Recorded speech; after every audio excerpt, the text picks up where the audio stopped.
지금 시작된 붕괴는 2026년 금융지옥이 예고됐다는 겁니다.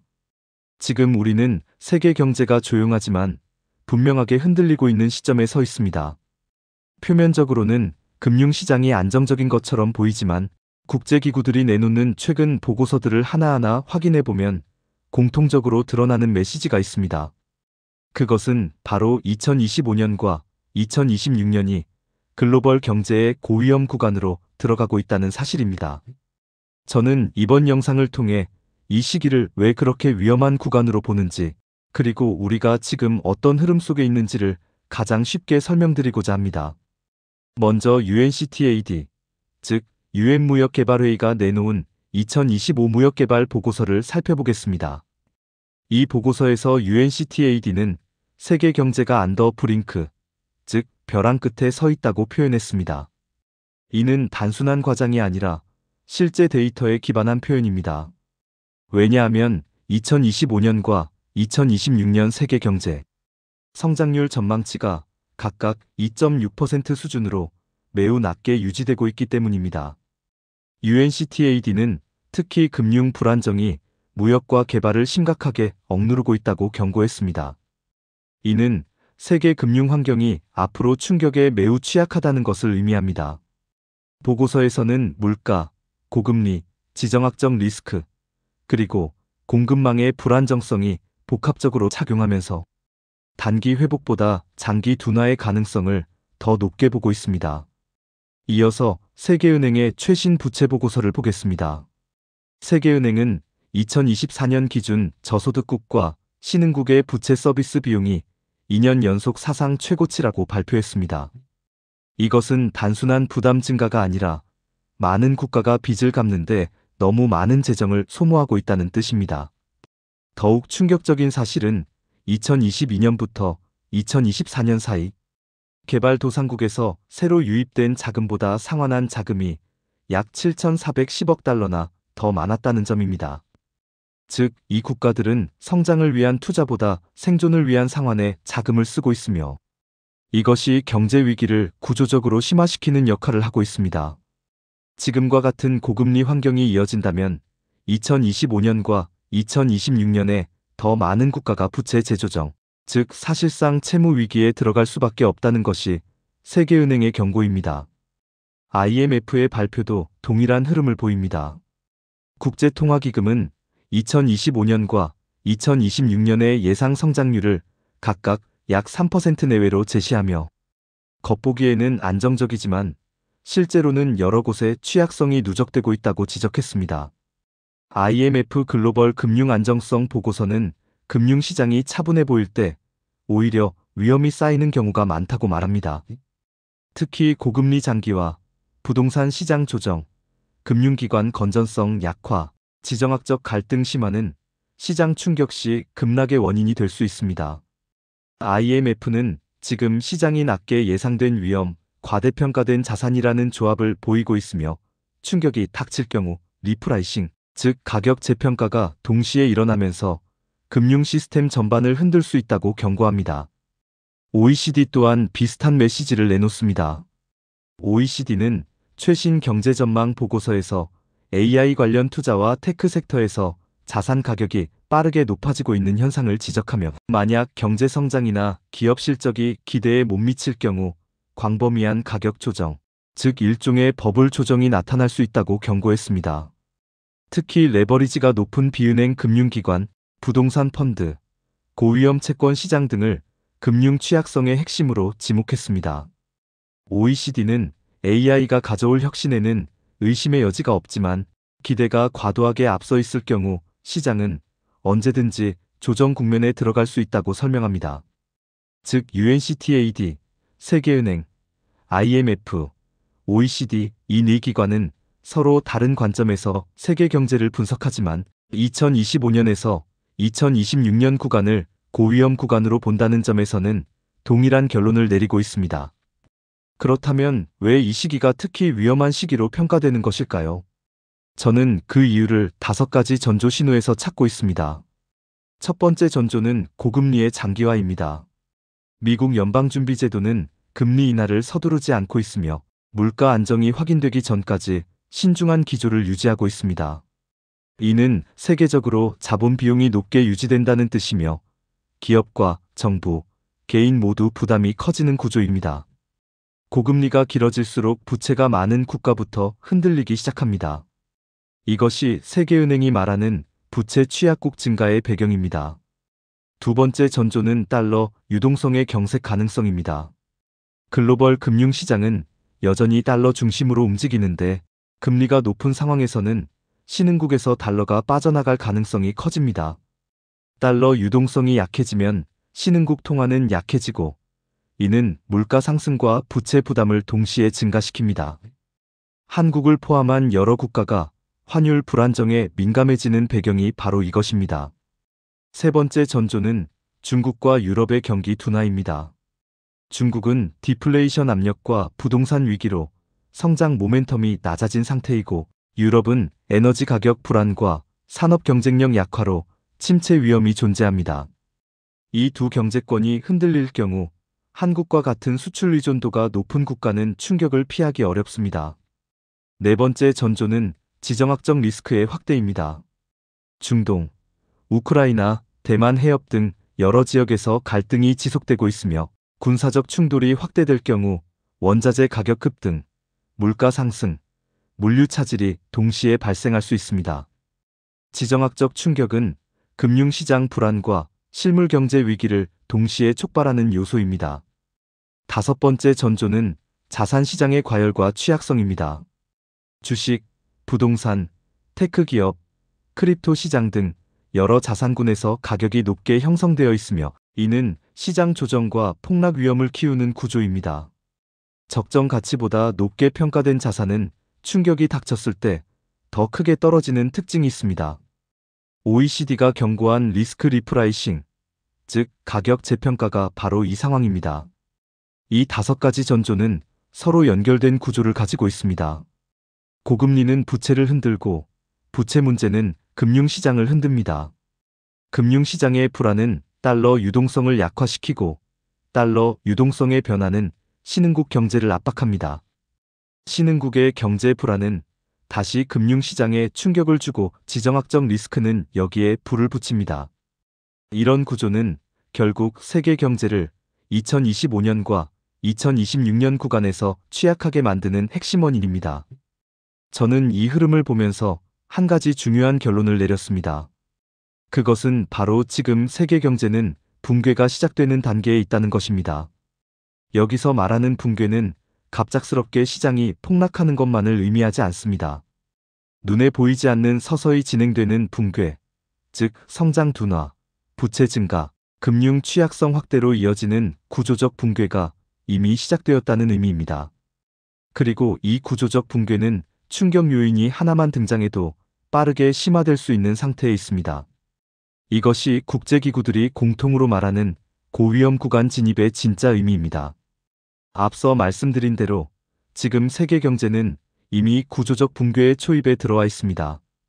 그리고 많은 국제기구가 2025년과 2026년을 특히 높은 위험이 집중되는 구간으로 평가하는 이유는 단순히 성장률이 낮아서가 아니라 여러 위험 요인이 동시에 정점을 향해 가고 있기 때문입니다. 즉, 개별 위험으로는 버틸 수 있지만 여러 위험이 함께 움직일 때는 금융 시스템 전체가 흔들릴 수 있습니다.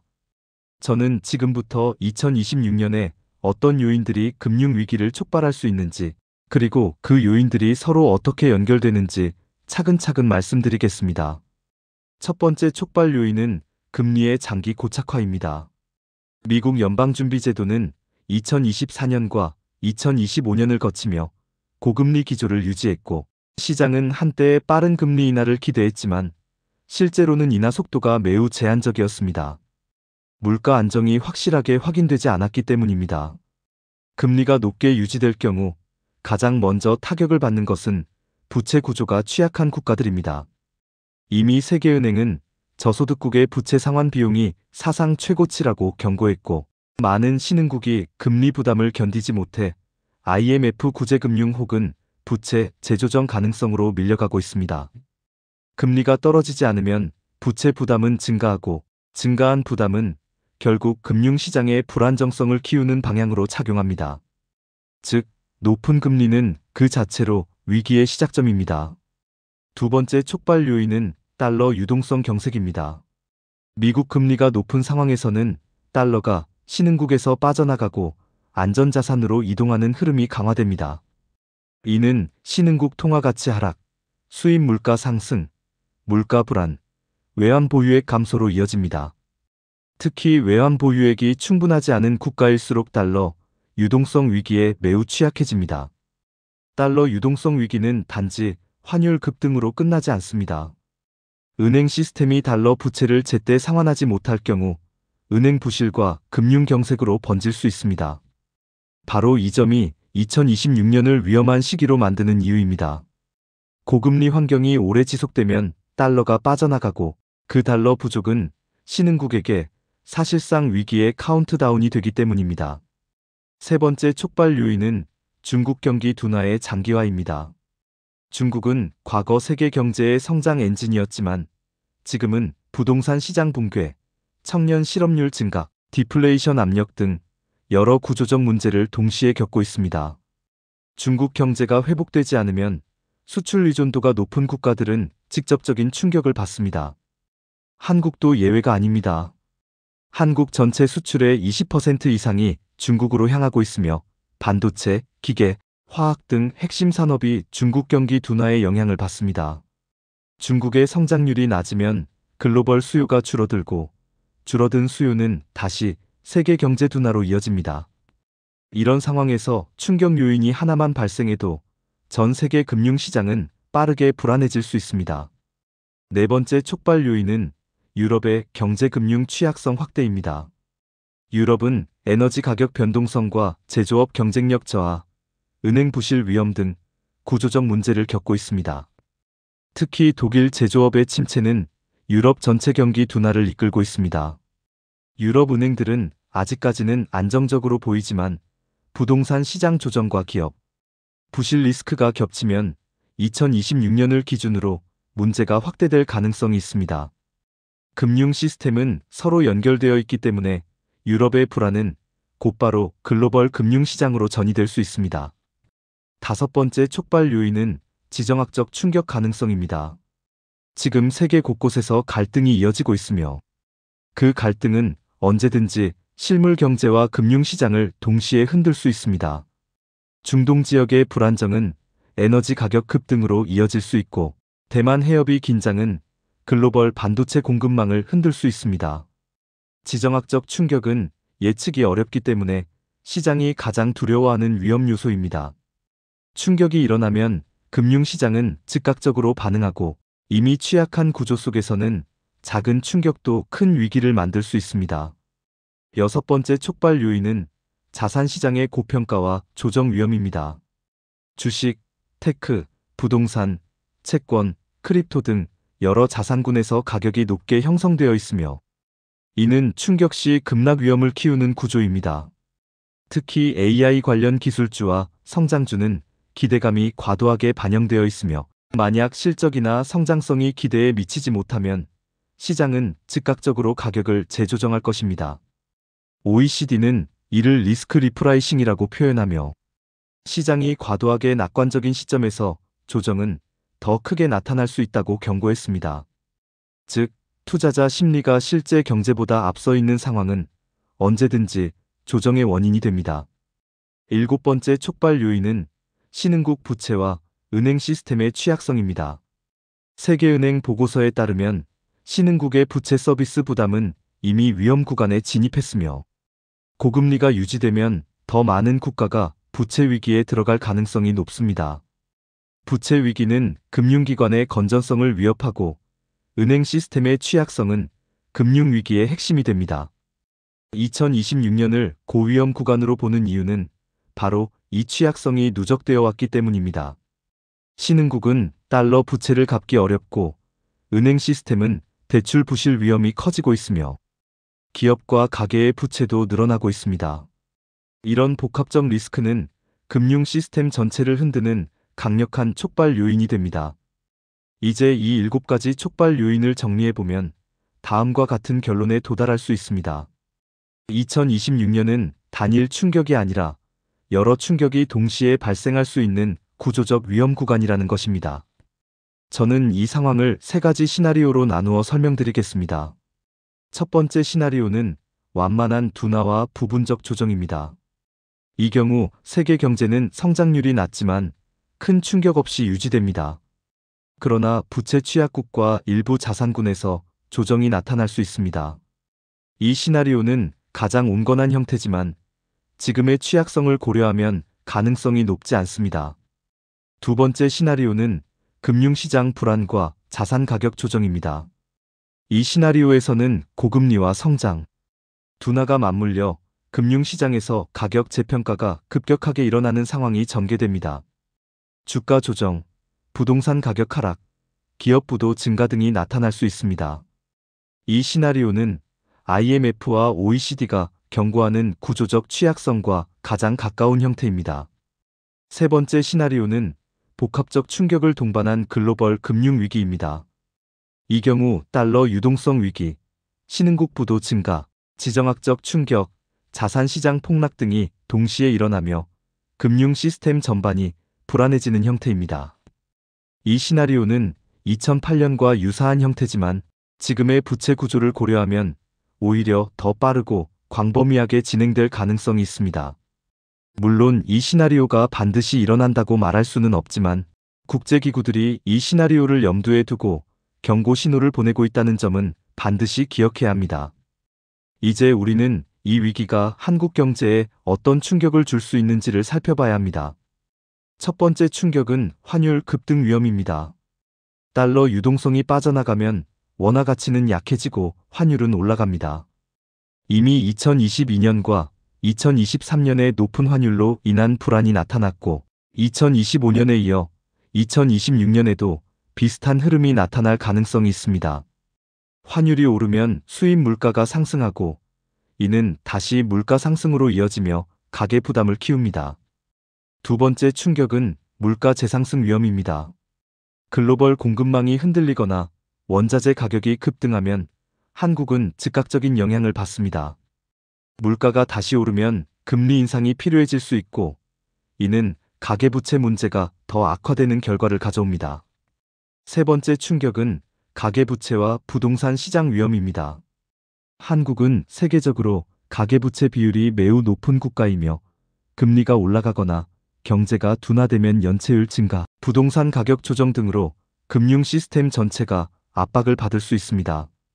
네 번째 충격은 수출 둔화와 제조업 침체입니다. 한국 경제는 수출 의존도가 높고 전 세계 경기 둔화는 한국 제조업의 직접적인 수요 감소로 이어집니다. 중국과 유럽의 둔화는 한국 경제에 이중 충격을 줄 수 있습니다. 결국 이런 요소들이 겹치기 때문에 2026년은 한국 경제에게도 위험한 구간이 될 수밖에 없습니다.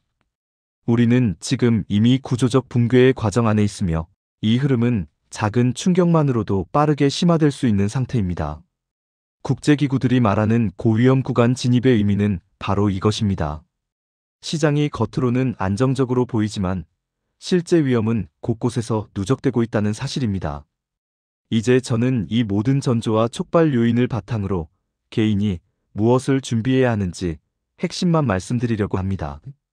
경제 위기는 국가 단위에서 시작되지만 결국 개인의 삶으로 흘러들어오며 그 충격은 준비되지 않은 사람에게 가장 먼저 닿습니다. 지금처럼 고금리와 부채 부담이 동시에 높고 글로벌 불확실성이 확대되는 시기에는 개인의 대응이 무엇보다 중요합니다. 가장 먼저 강조하고 싶은 것은 부채 관리와 현금 흐름 안정입니다. 고금리가 유지되는 동안 변동금리 대출은 리스크가 커지고 상환 부담이 증가하며 이는 곧 소비 여력을 약화시킵니다. 연체율 상승과 부동산 가격 조정이 함께 오면 금융 스트레스는 더 커지기 때문에 지금은 부채를 줄이고 대출 구조를 점검하는 것이 최우선입니다. 특히 금리가 1에서 2%포인트 더 오를 경우 가계 현금 흐름이 어떻게 변하는지 직접 계산해 보는 것이 필요합니다. 두 번째는 환율과 달러 유동성 흐름을 주기적으로 체크하는 것입니다. 환율은 경제 위기의 가장 빠른 신호입니다. 원달러 환율이 크게 오르면 수입 물가가 오르고 이는 다시 인플레이션을 자극하며 가계 부담이 커집니다.